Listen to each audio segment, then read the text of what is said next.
बात है, एक गांव में एक बुजुर्ग व्यक्ति रहा करता था। वह अपने 3 पुत्रों के साथ रहता था।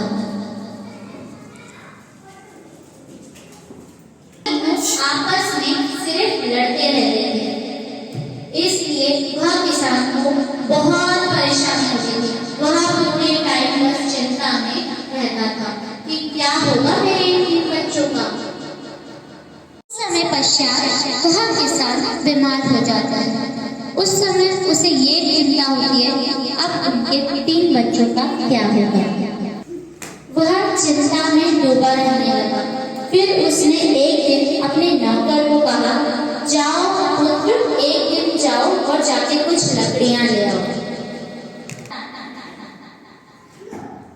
नानू काका, लकड़ी लाइए जल्दी से। जाइए नानू काका, मेरे 3 बच्चों को बुला के लाइए।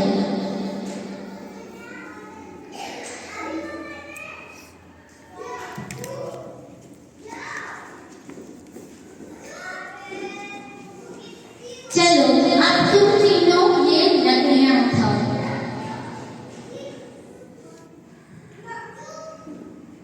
अब बच्चों इसे तोड़ो।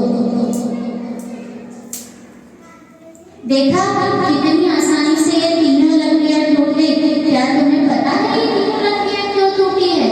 क्योंकि यह 3 लकड़ियां अकेली थी। अब देखो मैं तुम्हें बताता हूँ कि यूनिटी में कितनी ताकत होती है, एकता कितनी जरूरी है। तुम तीनों सदैव लड़ते रहते हो। अगर मुझे कुछ हो गया तो तुम्हें पता है तुम तीनों का क्या होगा? नहीं पता, मैं आप तुम्हें समझाता हूँ। लो अब ये सारी लकड़ियों को एक साथ तोड़ो। क्या तुम तोड़ पाओगे? नहीं ना? लो भी तो करके देख लो। नहीं टूटा ना? अनंत तुम भी तोड़ के देखो। टूटा? अब तुम्हें समझ में आया एकता में कितनी ताकत होती है।